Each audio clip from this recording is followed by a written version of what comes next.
He rose from the grave. Yes, creation is evidence of a creator. Creation is evidence of a creator.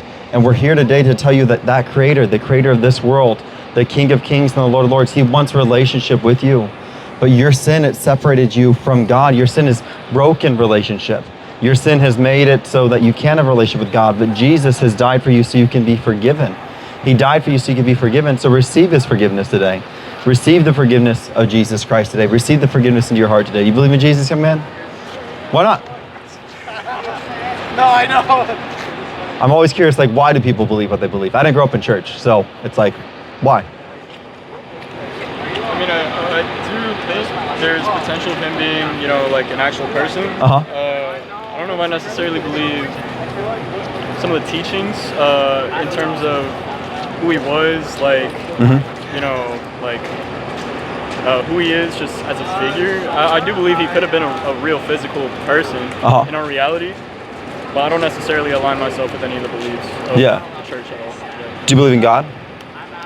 Maybe not a biblical God, maybe a God. I'm a God? More agnostic. Yeah. More agnostic. And how do you arrive at truth? Like, how do you determine what's true and what isn't true? Like you said, I believe in some of these things, these teachings, others I don't believe in. Like, what is your litmus? What do you mean, like, what is my, like, set of morals? Is that what you're asking? Not necessarily, sure. I mean, set of morals, and, like, how do you determine, like, this part's true and this part's not true? How do you make that distinction? I don't understand true. Like, what are we talking about here, though? Because you said you believe some of his teachings, but you don't believe others. No, not his teachings. I do believe that there's a possibility that he was a real person, and he really did exist at one point or another, and that's just based on, you know, historical evidence and all that. Sure. But when it comes to, once it borders into religious territory, that is kind of where I separate. Why is that? I feel like a lot of it is, I mean, I understand the whole concept is that you have to have faith without evidence, but... It's not faith without evidence. So what would you say? Like, okay, so what are you trying to convince me right now? I'm more actually just trying to figure out what you believe and why, than necessarily convince you of anything. I mean, we're here today to tell people about Jesus. I was agnostic before, so I believed in a higher power. I didn't grow up in church. I didn't become a Christian until I was 20 years old. For me, it was actually being willing to follow the evidence where it led that I realized it leads to the cross. Okay. So how old are you? I'm 18 right now. 18, okay. What are you studying? I'm just in business, but... Gotcha, just open to to whatever? Okay. And what's your name? I'm Andrew. Lake, L-A-K-E. Lake, unique name. Thank you. I like it, I like it. So how did you, like, when you say the evidence pointed towards the cross, what evidence? Oh, good question. Like, led you to believe it? So there's this, have you heard of C.S. Lewis before? Yeah. He wrote Narnia, and that's what everyone knows him for. He had this saying, it said that Jesus is either a liar, he's lunatic, or he's Lord, right? And it makes sense, because he made some pretty bold claims. I mean, he claimed to be God, he claimed to be the only way to the Father. He said that without him, you'll perish. And so the question is he lying? Is he a lunatic? Does he believe what he's saying? Is he just crazy? Or is he Lord? Is what he's saying actually true? So then I look at Jesus. What does it all hinge upon? Well, Christianity all hinges upon the cross. I mean, if Jesus didn't die on the cross and rise from the grave, then it's all pointless. And historically, even most atheists say yes, Jesus was a real man. He was in first century Israel. He died on the cross, and he died on the cross. They won't say he died on the cross for our sins, but they'll say that's how he died. The question is, did he rise from the grave? And when I look at the historical evidence of that, like, do you know who the first witnesses were of Jesus' resurrection? It was some Romans, no? Like it was... No, actually, it was women. Oh, really? Yeah, women. And do you know what a woman's testimony was worth in first century Roman Empire? Yeah, nothing. Half of what a man's was worth. So if you were making up a story, it wouldn't help you to write that women were the first witnesses. In fact, the disciples themselves didn't even believe them when they first encountered them. You also have other things. If you're writing stories in that time and you want to include yourself, you don't write embarrassing details about yourself. You have Peter, who said, oh, you are the Christ, when Jesus says, who do you say that I am? But then seconds after that, or moments after that, Jesus is saying that he must go to the cross and be crucified. And Peter says, no, surely not. And Jesus says, get behind me, Satan. That same Peter denied Jesus 3 times the day he was taken to be crucified. He fled, he hid. The only ones that stayed with Jesus were the women. So it would have been really embarrassing and shameful thing, yet it was included in. If you were making up a story, making up a religion, you wouldn't have included in those details. Now, I don't think it's necessarily that it's made up, because that kind of implies that there was intention to mislead people. Yeah. Really? I just, I don't know. I more so just disagree with people who will, I guess, align their own moral values based on what they believe the church says to be true, rather than just living true to themselves and their own set of moral beliefs. I feel like, would it not make sense that if there was a higher power, that there's stuff beyond our understanding? So absolutely, it almost feels pointless to try to understand it. Well, I would agree with the first point, disagree with the second. Okay. So I do agree that it's impossible for us to totally understand the infinite because we're finite, right? Like we can't totally understand God, but we can understand God in so much as he's revealed himself to us. So just like I can't totally understand you, but I can know your name, I can know your rough height because I'm looking at you. Like there's some things I can know about you, even though I can't totally understand you. So God, I can understand God in as much as he's revealed himself to us. Now, the danger in what you said about everyone living by kind of their own truth, what they think is right and wrong, is you had people that did that in history. You had Hitler, Stalin, Mao Zedong. I mean, you had horrible people that believed what they were doing was good, but it caused a lot of harm. And so, is there a God, and you believe there is some type of higher power, correct? Potentially, yeah. And so, if there is, would he want to make a way for us to know right and wrong? And the nice thing about the Bible, apart from religion, but just the Bible itself, is it gives us an unbiased third party. Okay, so do you believe that in an ideal world, everybody would have the same beliefs that you're trying to spread right now? Is that the main goal? Is that the intention? Like to bring more people to Christ in order to create a world centered around the values and beliefs of the Bible? Is that like the idea behind it? No. So I'm here to first and foremost please God. Like I want to serve him. I want to do whatever. And I know his heart is for evangelism. His heart is for the lost. He came into this world to reach the lost. So my first and foremost reason for being here is to serve him. And then it's also love of my neighbor. So, you know, when I was 20, did not have many people tell me about Jesus, who Jesus was. Even though I went to church sometimes, there weren't people coming up and witnessing to me about Jesus. I would pick and choose from the message what I like to hear. And so if I love my neighbor and I think, well, what would I have wanted when I was 18 years old? I would have wanted someone to tell me. So it's like out of love for my neighbor. Now, do I think the result of, you know, if the majority of the world, I don't think this is going to happen, but if the majority of the world became Christian and followers of Christ, would it get better? Sure. But is that my end goal? No. Because my focus isn't so much on this world as my focus is on the world to come. I mean, Jesus even said that my kingdom is not of this world. And so I'm calling people to something that's not of this world. So I think a byproduct would be this world would get better. But the end goal is letting people into the kingdom. I mean, do you know what the Bible says the main thing that separates us from God is? I actually don't know. Sin. Oh, yeah, I see. Sin. And sin is simply missing the mark. It's sometimes we miss the mark a little bit, sometimes we miss the mark a lot. I mean, there's the big commandments, thou shalt not murder. But Jesus says if you have hatred in your heart towards anyone, you've committed a murder in your heart. Jesus says if you look at a woman to lust after her, you've already committed adultery with her in her heart. And we look at the culture today, I mean, pornography is rampant. It's rife amongst the culture. Most people are addicted to it. Adultery, therefore, is rampant. So all of us, we've all sinned. Our sin deserves death, but Jesus, he died that death for us on the cross. So the way that we're forgiven isn't by us being religious enough, us going to church enough, praying enough. It's by putting our faith and trust in Christ and what he's done. So, like, if that's the case, then would it not be fair to make a case that it doesn't matter what sins you commit since Jesus died for all of them? Or is there a certain criteria you have to meet in order to be exempt from the death of Christ? Like absolving your sins, essentially. Good question. I would say it's neither. It's not either of those things. It's if you truly love Jesus, he'll give you a new heart. You won't want to keep going in the sins that you keep going in. When I gave my life to Christ, cigarettes, marijuana, pornography, those were all addictions in my life. And one by one, God freed me from each of those addictions. I didn't quit those things to get saved. I quit those things because I had been saved. So someone that is truly saved, that has a new heart from the Lord, it's not like, oh, I have to do good so that I go into heaven. But the evidence of them having received what Christ has done for them will be a changed heart, a changed life. So it's a subtle difference, but it's huge. It's a subtle but huge difference of, is it our works that save us? Or is it Christ's finished work on the cross that saves us? So would you attribute, let's say somebody who is atheist, completely against religion, they have a 180 in their life, they completely quit everything you said, complete 180, would you attribute that to themselves, or would you say that that's Christ at work? Is that what you would say? Or what? It just depends. The one thing I will say is that Christ goes after not just the symptom, but the deeper heart thing. So I met someone once that used to be an alcoholic that was instead now addicted to the gym, literally. Much healthier, right? I mean, going to work out is healthier than, destroying your liver, and you're probably nicer to other people. But it didn't heal the thing that caused him to be addicted to alcohol in the first place. Some people, they leave other addictions and become addicted to work. And especially in America, a capitalist nation, in the Western world, we don't really knock on that. We don't really think like, oh, that person's addicted to their job, that's a horrible thing. We just say, well, he's a successful, driven person, right? So in order for someone to have the true heart change that God is calling them to have, they can't do it apart from God. So do you believe addiction is a philosophical thing, or it's an actual physical, chemical reaction? It can be both. Like it can be mental or it can be chemical. I mean, it just depends. So I was addicted to marijuana and cigarettes. Cigarettes, nicotine.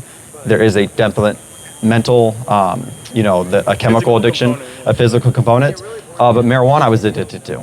I mean, I was. They said it wasn't addictive. I don't think they're saying that as much anymore. But it was definitely an addiction in my life, and it was harder to quit than I thought. It wasn't as hard to quit as cigarettes for me, but it definitely was hard to quit. I see. Honestly, I will say, I do see, some of the stuff you say is fair. That big sign though that says abortion is murder. Wouldn't you believe that is a little provocative? It almost feels like it's on purpose. What's your take on it? And also, sure. I'll give you my my reasoning behind it. Is if a woman gets an abortion with the notion that she won't be able to properly care for the child, I don't think it's necessarily wrong. I don't think that it's right at all. And I think honestly, the way to go about it isn't to shame them by saying, "Oh, you're a murderer." And I really am curious as to why so many why so bold? Modern day Christians are very set on that rather than other much larger pressing issues. What would you consider a larger pressing issue? Generally, I mean, war, addiction, just stuff that is inherently bad. There's stuff that is inherently almost like non-excusable, whereas abortion, there are circumstances where, at least from the decision of a mother, it is the best decision for her and her child.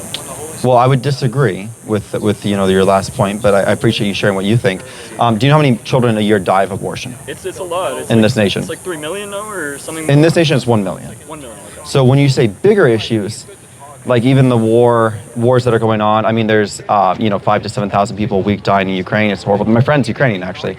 So there are other things that we care about. It's just on a college campus, there's not many people here that are being pulled towards Ukraine. We're not drafting, we're not sending people over. So, but there are women on this campus that will most likely get pregnant this year, and they'll be facing the decision.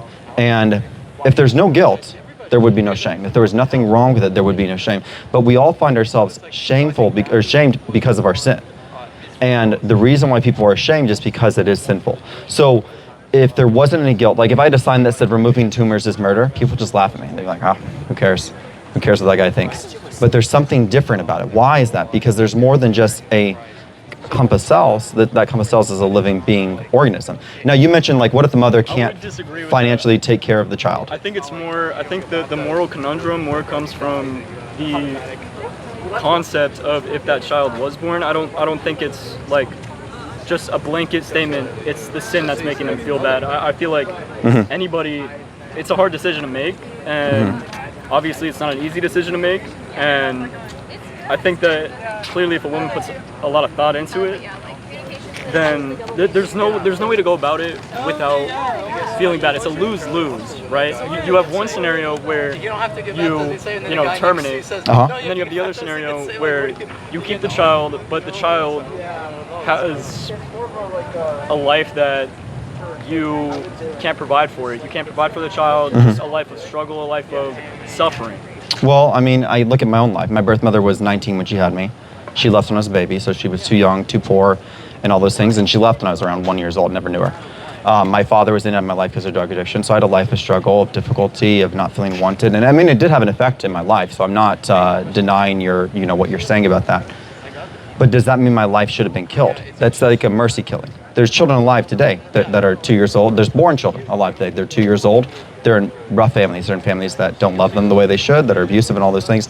I don't think the solution is to kill that child to put them out of their misery, which is what the argument would be for abortion. It would say, like, I'm going to save this child from the harm of going through these difficult things. Well, no, I think the solution is instead to address those difficult things, but you never solve an evil with an evil. So I would say it's evil to kill a child just because of different situations. Now, the vast majority of abortions are due to choice. I mean, it's just people don't want the child, so they kill the child.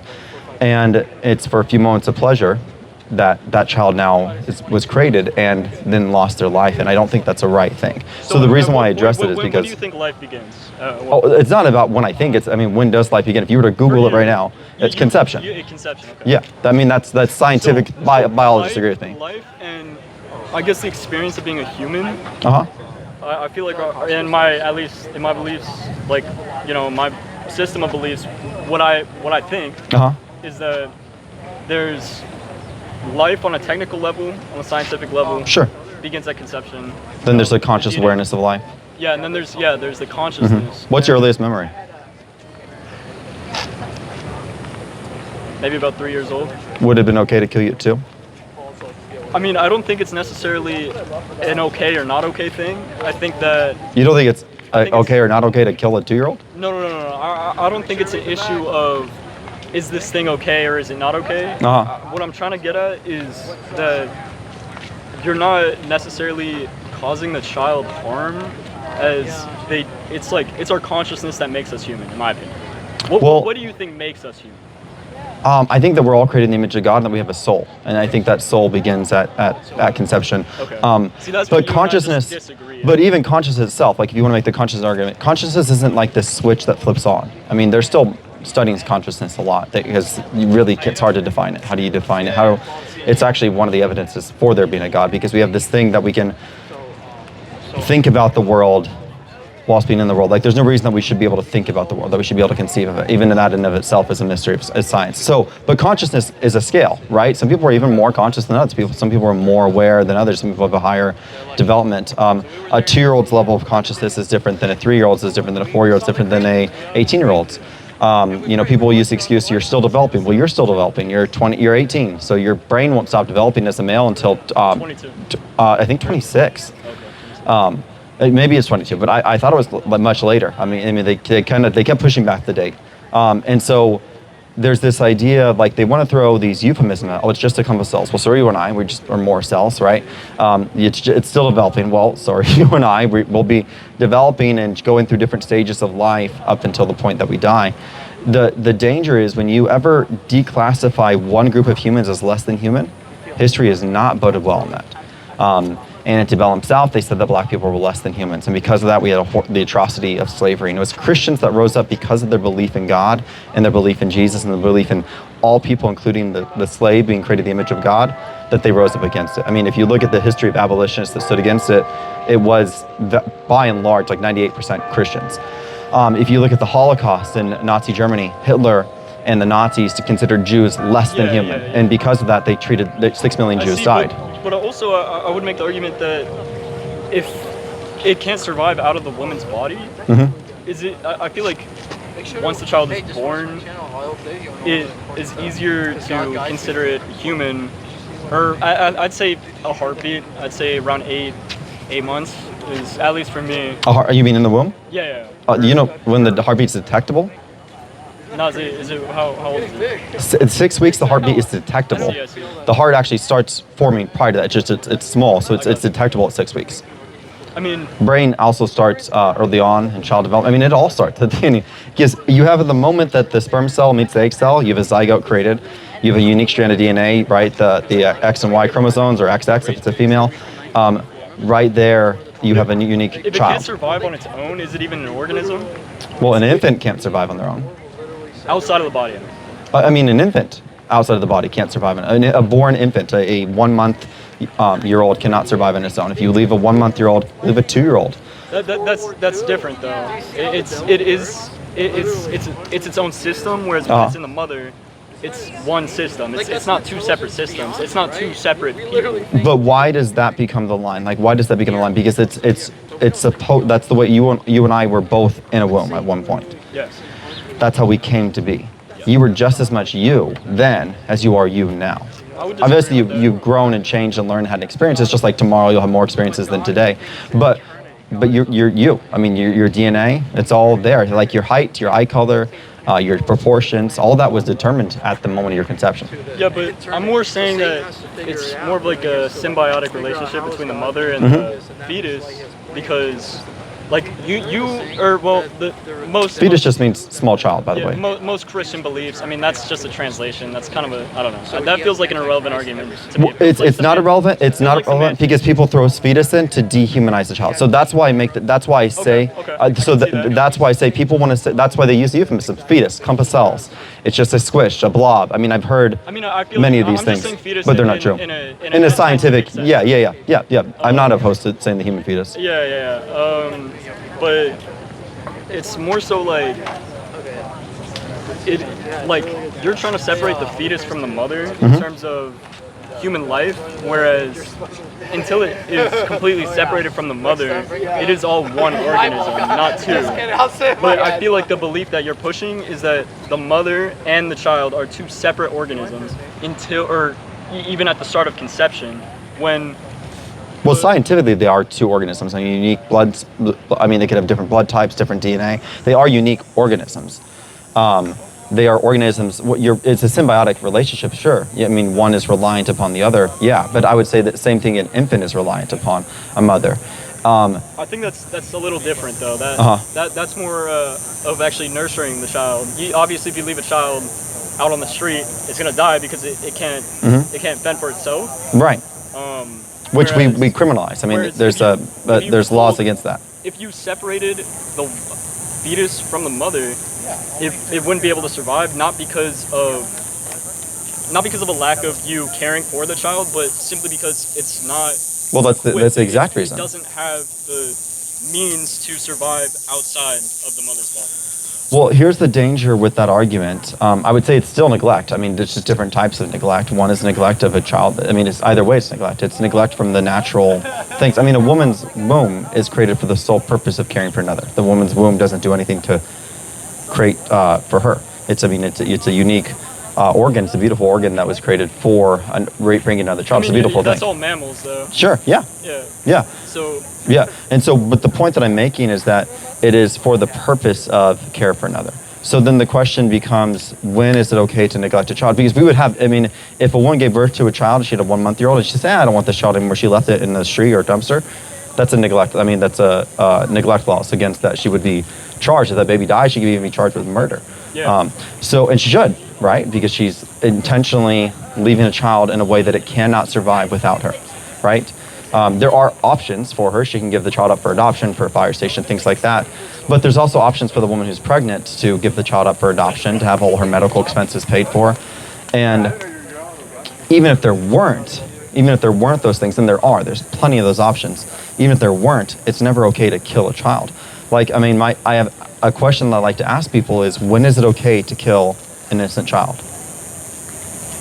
I mean, never, realistically, never. But the thing. But that's not your argument. But your argument hinges on the fact that the fetus is a child while it's still in the mother's womb, and that's fundamentally where I disagree. I don't think that until the fetus is able to survive outside the mother's body, that it is its own separate organism. Because until it can survive on its own and have the means to survive outside of a separate system, then it is part of the mother, regardless of the differences in DNA and the differences in blood. If it can't survive outside of the mother's womb, it's not equipped to it's. But again, those same things are applied to a 1-year-old, a 2-year-old. I mean, and here's the other danger too. A child can be born now as early as 21 weeks. But that child is going to be completely reliant upon external systems providing oxygen and different things. I mean, it's a dangerous thing, and it's not common for a child to survive, but a child can. So then is that a child in your definition? I mean, where you're making an arbitrary, like, oh, this is your standard. Like, what makes that standard true? What makes that the case? Rather than biological fact. Well, that is what my argument is based upon is biological facts. So it's not though. It's not though, because biologists agree that life begins at conception. If you were to Google it right now, when does life begin? It'll tell you at conception. I mean that's a scientific fact is that life begins at conception. So you're adding a philosophical. Yeah, that is true. You're adding a philosophical claim that life doesn't begin until the child is able to exist independent of the mother's body, but I don't know if it's also independent of other systems. The issue with this though is when biologists say life, they mean it in a more scientific way. When I'm referring to life, human philosophical. Life, yeah, it's more philosophical. But it's like. But what gives you that line? You can't separate them. They're intertwined. But what makes that line okay? So I have a very clear line. When life begins, it's biologically when life begins. It should be protected from the womb to the tomb, as the saying goes, right? Whereas you have an arbitrary line that you've decided off of, viability is the argument that's made. But that number, the age of viability, is completely dependent on the advancement of science. So, 20 years ago, they wouldn't have been able to. I think that life matters beyond scientific development or scientific advancement. So for me, it begins at conception. And here's the danger, because you at the beginning, you kind of, that's why I was kind of asking you at the beginning, where do you derive what's right? What is your moral compass? And you said from your own what's right and wrong. But we've seen throughout history where that ends up, where that gets us. And I think that only gets people in bad places when you try to push that belief onto others. I think everybody should have their own set of beliefs, and that's the whole case that's being made, is that it's being pushed upon those children in the womb. They're not getting a choice. Their lives are being ended because someone else has decided arbitrarily that their life isn't important until they're, in your case, viable. So that's exactly what I'm saying. Whereas when we look and realize that we're not our own, that we are created by God, that He gets to determine when life is valuable. It says that in God's word that He knit us together in our mother's womb. If you look at the story of Jesus, there's the time when Mary is pregnant. She goes, "Did you grow up Christian at all?" I've looked into religious teachings. I know about like chronologically stories, all that. Like I have a general base level knowledge. Gotcha. Well, there's a story in the Bible. Mary, she's the mother of the incarnate Jesus. She goes and visits her cousin, who's also pregnant, with John the Baptist, and her cousin's a little bit further along than her. And it says that John the Baptist jumps in her womb at the presence of Jesus, of her Lord. And so you see in that God is giving his approval, and further evidence from even just what's in the Bible of the fact that there's 4 people there. There's 4 individuals. And the truth is, if you don't do anything, if you don't disrupt it, that child will grow and continue to develop and continue to process and become a fully functional human being. I would say that child is already a human being. They just obviously aren't fully functional in the sense of like you're pointing out viability. But a 1-year-old isn't capable of doing these things on their own. And the reason why I bring up like a 1-year-old, people will say, oh, that's crazy. But there's philosophers that will make the case and make the argument that infanticide is totally justifiable, because if you're going to justify abortion up until 9 months, which many people do, that's the current position of the left, is legality, that 9 months, that there's no difference between killing an 8-month child in the womb and killing a 3-month child. I believe 3 months is what they go up to, and that 3 months they say it changes. See, all these lines to me, they become arbitrary and they become random, and they're horrendous. Okay, so you believe life is life. As a blanket statement, all lives are completely equal, right? Sure, yeah. All human lives. They're all equal. Mm-hmm. So, would you consider somebody to committed an act of murder if, let's say, the day after conception, you take that fertilized egg and you take it out and you incinerate it? Mm-hmm. Is that murder to you? Yes. Yeah. I see. Yeah. I do think that's murder. I mean, a zygote is a new human being. So I do believe that taking the life out at any stage of development is murder. So, but your belief though hinges on the fact that you think that there is a philosophical or an intangible thing given to all life forms, and that is something that you believe through religion, whereas I more so believe that our own human experience is based upon consciousness, and it's not something that is gifted to us from a higher power. I really disagree with that. But again, you said your first memory is like when you were 3 years old. Yeah. So your consciousness wasn't there before. I mean, it wasn't there in the way that it was when you were 3, right? To where you're able to. So that is the danger with the consciousness argument. Is consciousness is more of a scale than it is an on-off switch. So you can't do this line of like, oh, consciousness begins at this time, that's why because it's it doesn't. important, though. No, but I more so mean not consciousness, but the idea of a soul. Right? You believe the fertilized egg, one day fertilized, has a soul already bestowed upon it. Whereas I more so believe that. Well, and I would say it's that, and it's also biologically that is a unique new organism and life form. I mean, so if you want to take religion out of that argument, it's fine. Now, the reason why I hold to those beliefs is because of my faith in Jesus. But I would say even before Christ, when I was agnostic, I was pro-life. I was a pro-life libertarian. I thought that, live and let live. And I thought, well, that's a unique child. And maybe because of my own experience, I had especially like saying, just because that child isn't wanted, because I wasn't, doesn't mean that the child doesn't have value. And just because that child is going to be raised in a situation that's difficult doesn't mean that child should be killed, because I was in that situation. So, from my personal experience, I've been to Honduras, way poor, poor dental health. We, doing a dental mission trips there. Actually, I was doing a lot of translation. Way poor. So if you were to, a lot of what they say in the U.S., like, oh, what if that woman can't care for the child? They're actually doing that from a point of comparison, and it's what if she can't care for that child as well as her neighbor that has more money than her?